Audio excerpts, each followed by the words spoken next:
Okay, I'm back, and this video is an introductory video to the series um, that I'm going to do, in particular, readings in the philosophy of language. So some of the perennial stuff. I'll go over the the list of books that I'm going to read, or the essays that I'm going to read. But before I get into it, I wanted to like explain um, how I go about like doing my readings in philosophy, and what I'm gonna do in this video, because I'm not gonna do full on exegesis and um, taking on the philosopher's views and coming up with objections and then coming up with like a summary of where we stand.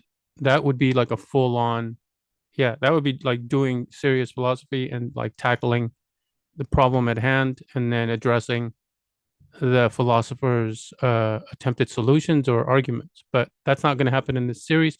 In this series, I will do what is comprised of basically first reading and a second reading. So I'll explain what I mean. This is just my own made up stuff. Um, so on the first reading, so by the way, this is the book. This is the who is this? What's the publisher? It's not Routledge, is it? No, it's not Routledge. It's I don't see it on. I see the big B, but I don't remember what that stands for. Oh, it's Blackwell. That's right, Blackwell Publishing. So they have these series. These are very good series, by the way. I have the analytic philosophy one. I also have the epistemology one. I also have the mathematical logic one, and I believe I have the philosophy of language one. I don't know if there is one, but anyway. So let me get into it. We'll get to this book in a second because we're going to use the reading list from their philosophy of language section in the table of contents. Okay, so for a first reading, so for any particular essay, um, like for example, the first essay I will read is on sense and reference, on Sinn und Bedeutung by Frege. It's the first one on the list here, and so I will just try to understand what Frege is saying. That's my exegesis, right? Do I understand what Frege is telling us? Not is he correct? Not is there a better alternative to what he's saying? Right. I'm not here to dispute or argue with Frege on the first reading. I just want to understand what he's saying, and I want to be charitable in the sense that if there's doubt about what he's saying and there's a plausible there's reason to give him the more favorable position, then we'll give him the more favorable position, unless it goes against something he says in other parts of his philosophy. But okay, so I put bullet points here. Get a general understanding of the paper and a ballpark exegesis. Ballpark because you're going to have to do more philosophy to settle some of the questions and doubts um, that you have as you're reading. And some things are just going to be a little bit nebulous or unclear, and you're not going to be able to figure them out on the first reading, and you shouldn't. Just get a general overview of what he's trying to tell you. Define any terms that you don't know, like off the top of your head, that you cannot fully like articulate. Jot down any questions you have as you're going, any puzzlements that like you get stuck on and you're not fully bought into the logic and the inferences that he's making. So okay, then note that down and make everything explicit, right? So that's a little bit tough because sometimes in philosophy papers there's going to be stuff that just gets almost like glibly stated, but it's not argued for, or there's like a whole philosophy behind a position somebody takes and they're not arguing for it. They're just kind of like assuming it or presupposing it. But if you can, do your best to try to, like, we call it unpack what's there and lay it out on the table in clear, like premise, conclusion. This is the argument.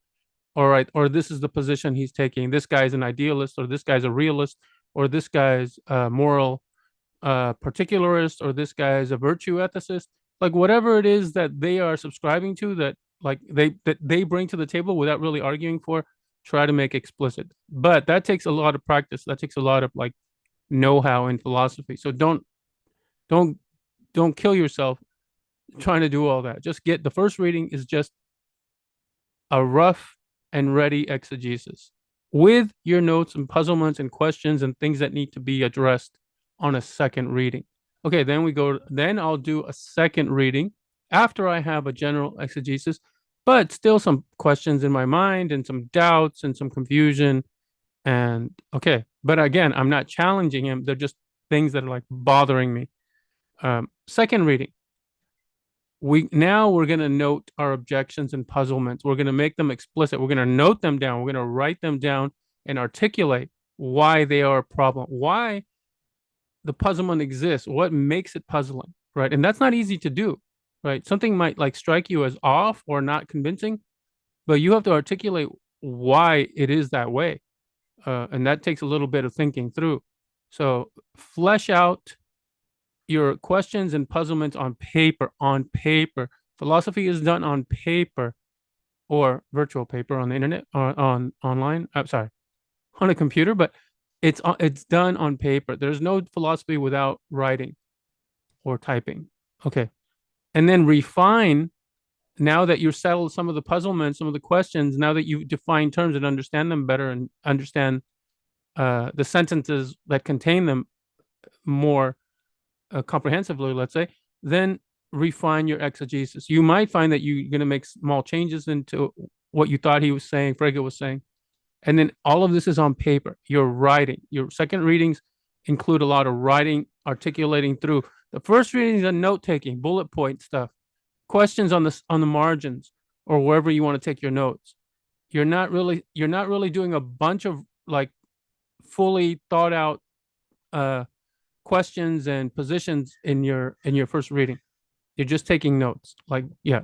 And then the second reading, you are doing like little mini essays on it, whatever it is that puzzled you, and you are articulating as best as you can, as clearly as you can, as explicitly as you can, at a level, at like a dumbed down, simplified level for like somebody who's like 14, 15 years old can understand and read. Okay, that will be, so now you've refined your exegesis. It doesn't mean it has to be your final like version of your exegesis. There might be something that like just remains unsettled. Like there's many questions in philosophy that remain unsettled. There's questions that are contentious to this day, if not most of them. And so you might say, you know what, I don't have a clear exegesis here because I'm not clear about what he's saying here. Like, and Frege scholars disagree on certain points of what he's saying or why he's saying, or the impetus or the force that it has. So you can, that would still be a complete exegesis because you're like, okay, this is unclear, it's fuzzy, it's hard to determine which side is right or which theory or which whatever is correct. And so then you leave it at that, and that's where things stand. And so that's a good assessment of Frege. Okay, now that's basically what I'm going to introduce in the videos. I'm going to do on sense and reference, take my notes, put the paper down, come back to it in a few days, and then try to flesh out all the puzzles and questions and explain things in simple terms so that I get a much clearer picture of what Frege is doing on sense and reference. And that's what I'm going to present to you. Okay, that's what I'm going to present to you. I am not going to argue with Frege. The questions and puzzlements are puzzlements about what he's saying. Now, if he's saying something that you think is illogical or just doesn't have much force behind it, then you can note that. But you're not going to sit there and say, Frege, you're wrong, right? You're just going to note that this is not very compelling. Okay. Now, if you continue, if you're going to ultimately write a philosophy paper and do real philosophy, then we go to a third reading. This is where you flesh out all your objections and all your puzzlements. This is where you now address Frege and say, hey, buddy, you said this over here, but this doesn't really make too much sense. Like, wouldn't it make more sense to say this other thing? And yeah, and so your argument like has a premise that isn't as compelling as an alternative premise at this stage of your argument. So you're going to argue with Frege. So determine whether you have a satisfactory exegesis. If you think, okay, after my first and second reading, I think my exegesis is good. I think I understand Frege. Like present that as a final, like your final understanding of what's happening in On Sense and Reference on paper. On paper, you're writing an essay now. Determine the major moves in the essay. So this is going to give you uh, a good outline as to what's happening in the paper, and it's going to allow you to present that to your reader, right? The major moves. You don't want to argue. You don't want to make every little argument of equal importance in your paper. You want to put those little tiny arguments within the major moves, right? Within the major premises, let's say, and that'll structure your paper, and that'll give it a logical flow. And so, yeah, much more perspicacious. I feel like sometimes I say words that I have no idea what they mean. Anyway, so it's clear, right? It's clear. Okay. And then because you brought objections to Frege, you don't have to, like you might not. Like sometimes, usually there's things that we can object to any philosopher. I don't care if it's Frege, Russell, Wittgenstein, Aristotle. They probably went wrong in some way, or they're not as compelling in certain parts of their arguments. So almost always, you can bring objections to these like geniuses in the history of philosophy, but sometimes you can't because you just don't think of those objections, or you don't see the objections and their arguments and their moves, their major inferences seem as compelling as any. So you're like, yeah, like this is right. He's right. Like, oh, that's makes sense. It's like, yeah. And so, and you're just not like sophisticated enough, or it just doesn't like hit you. Anything doesn't like dawn on you as far as being wrong. So then, okay, so you might not have objections, and that's it doesn't mean you're a bad philosopher. It probably just means you're not an exceptional philosopher, but you can do good work. And sometimes the philosophers just present very very strong arguments, and like, yeah, it would be very very difficult to undermine something they've said or anything they've said. So okay, but if you think you have a good objection, a good alternative to something they've suggested, um, a better inference, or just something like you think um, shouldn't carry the weight, the logical weight that they seem to assign to it or attribute to it, then say so. Then say so. Okay, so that's going to be your essay, right? That's going to be that. Again, these are. This is not the full on like this is my essay. These are things you are putting on paper, right? But so the major moves give you your outline.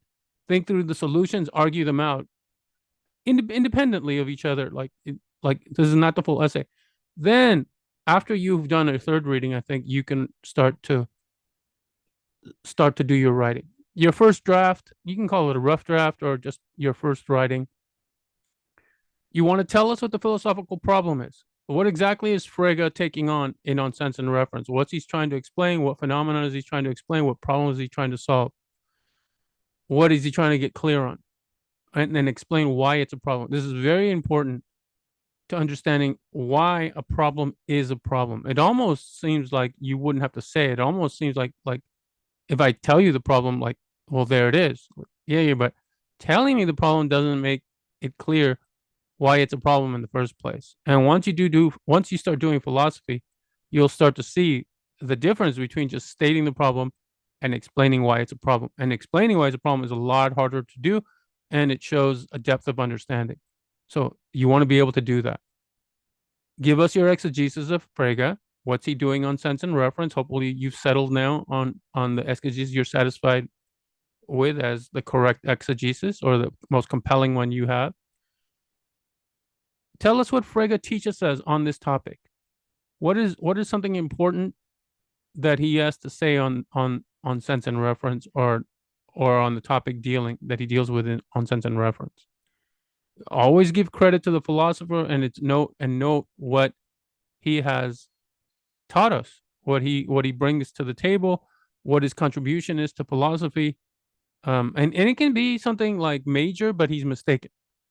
But it's still an important thing to have learned and learn that is wrong, right? Like knowing that you shouldn't, like if you get to like a fork in the road and there's like three ways to go, it's important to know that somebody took fork A and wasn't the right way, right? So we can eliminate one way and we don't have to go down that path anymore. Okay. Explain your major objections and possible solutions. That's self-explanatory. We've talked about this again. And say what remains contentious. You don't have to solve the problem that Frege tried to solve. You don't have to improve on Frege's theory necessarily. And if there are things that remain contentious that are still debatable, then say so, because that's going to give us a good assessment of where things stand. And so that's where we finish off. Where do you now stand in your understanding of the problem that we started with? Frege tried to solve a problem. Frege was addressing a phenomenon or trying to make something clear, and he had a certain understanding, and that's his exegesis. He's telling you, well, that your exegesis of Frege is right, is your interpretation of where he thinks like we stand with regard to this problem. But now that you've read Frege, do you agree with him, or have your objections or points of contention give you a slightly different understanding of the problem? And so tell us where you think we are now as far as like understanding. And so that's going to be your first essay, your first essay. And since it's your first draft, I highly recommend you leave it alone for a day or two and come back. And because you want to leave it alone I think you should leave it alone for a day or two and then come back. You really, that's what I want to stress the point that you really want to make everything explicit, and you want to dumb this down to somebody who's 14, 15 years old. Because if you had to walk away from this paper for like a month or two and come back to it, like, have you ever taken notes and you see like some little scribble you made and like, what the hell was I saying here? Like, what was my point here? Like, even if you can read what you're saying, like, why did I say this? Like, so you're gonna lose it because you had a certain train of thought, and then at the end of your train of thought, you had a point, and you jotted down something related to that point, but that that comment might not trigger the train of thought that you had, right? You might not go down the same path to get to that final point, and so you want to make that path, the sequential steps you took logically to get there, explicit for yourself, for your future self, and for your readers. Okay, so now the second writing is where you reword your essay. You should, it's always, almost always, you're almost always going to improve when you edit your writing like a few days later. You're going to rethink what you were saying, because if you're going to reword it, that means you're rethinking it. They're synonymous, right? If you rethink something and now it sounds a little bit different, you're going to have to reword what you said. Okay. And then, yeah. And so then it's your final draft. Now you can do more if you want. But this is generally how it works for me. And then I'm done, right? I'm done. But you see how much like pre-essay writing goes into writing the essay. All of this is pre-essay writing. All of this is pre-essay writing. This is mostly just note taking, so you can call it writing, but it's not like you're not explaining. You're just taking notes for yourself. But you're making them clear for yourself. Okay, that's it. So now, like, I'm going to say it again. The videos I'm going to make are not going to be that in depth. I'm not going to take on Frege. I'm not going to take on Russell. I'm not going to take on Putnam and so on. I'm going to be doing this. So I'm going to be doing my, I don't want to say my best, because the best could be like at the third stage. But generally, I'm going to do my exegesis of my reading, of the readings that I do. Okay, so now let's go into, so this is, again, I'm taking from the table of contents. It has a philosophy of language section, and it has 8 readings, and then they have further readings suggested or recommended. I'm going to show you the 8 readings, and I'm not going to do all the further readings because it's way too much, and some of them are entire books. And I might choose readings that are not on that list just because I know some readings that are related to this topic that I might want to do.